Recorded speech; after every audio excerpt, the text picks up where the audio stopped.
Salut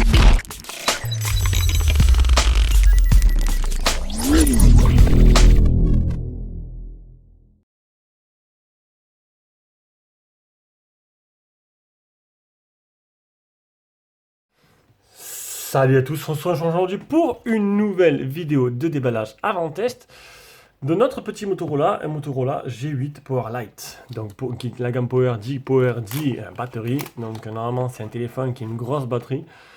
Donc c'est bien marqué dessus, il peut tenir jusqu'à 3 jours. On verra ce que ça donne. Donc un appareil photo 16 mégapixels, 4 Go, 64 Go de mémoire interne. On reconnaît facilement l'arrière des Motorola. Il change pas vraiment, hein.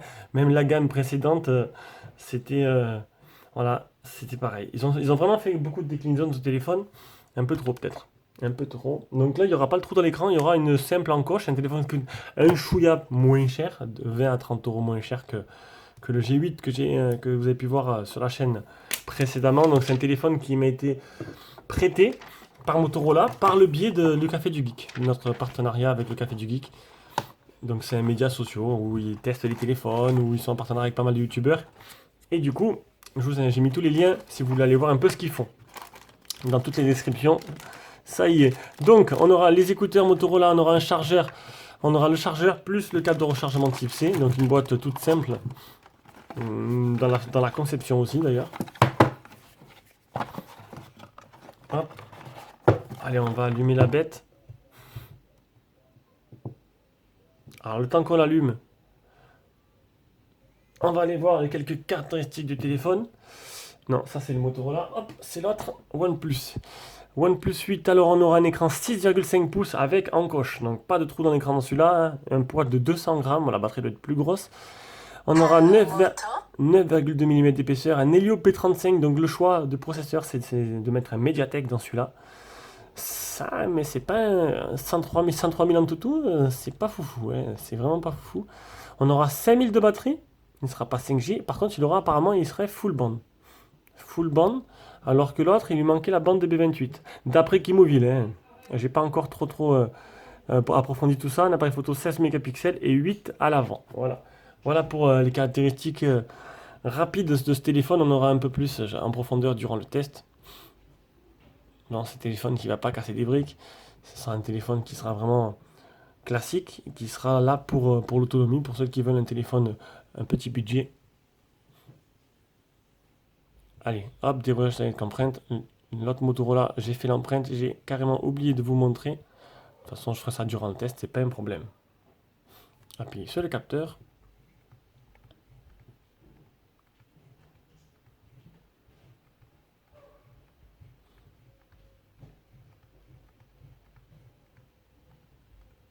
Et voilà. Donc ça, c'est fait. Alors, la suite. Donc Motorola, ça tourne sous Android stock, avec cette magnifique musique de notification.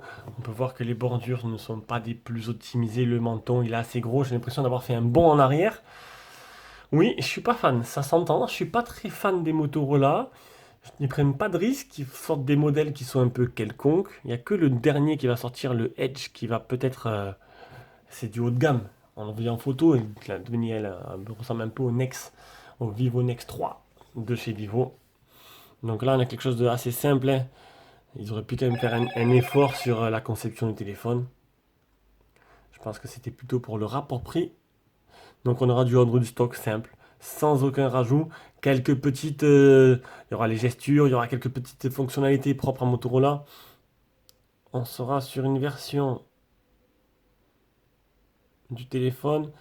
Donc c'est un mode seulement Android 9, alors que le G8 est sur Android 10. Ça c'est dommage. Ce sera du 4,64. Donc, qu'est-ce qu'on voit? On voit pas de type C. Encore un truc de plus, pas de type C. Au prix qu'il coûte, quand même, ils auraient pu le mettre. Surtout que maintenant, ça fait longtemps que j'ai plus de téléphone où il n'y a pas de type C quand même. Ils ont même fait l'économie sur le trombone qui est totalement différent de la version du G8. Ah, on fait des économies partout. Hein. Alors, on va essayer de sortir. Voilà. Le tiroir SIM. Oh, ça c'est bien. Double SIM et carte SD. Allez savoir pourquoi ils font ça sur un modèle et pas sur l'autre. Ça devrait être standard, hein, de série même. Le port jack, il y est, ça c'est bien. Bah, il n'y a pas de type C, de toute façon, il n'y aurait pas pu avoir d'adaptateur type C port jack. Les 4 appareils photo, non, les 3 appareils photo, excusez-moi, et le simple flashlight. D'ailleurs, j'ai dit n'importe quoi à l'autre. Ah si, l'autre, il y avait 4 appareils photo. Donc 3 appareils de photo, simple flashlight, les boutons, le capteur d'empreinte. Ouais, c'est plutôt simple, efficace. On verra ce que ça donne.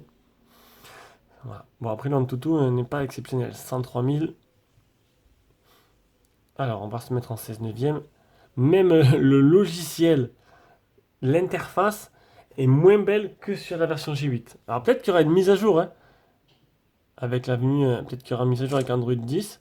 Mais c'est chelou parce que c'est deux téléphones qui sont sortis en même temps. Et on arrive à avoir deux versions différentes. Alors, rotation automatique. Bon, sans plus. C'est pas foufou non plus. Ouais, on verra bien. J'approfondirai ça plus durant le test. Voilà, voilà. Donc sur ce, ben, je vous fais des gros bisous. Et puis on se rejoint pour une prochaine vidéo. Si j'arrive à stopper la vidéo.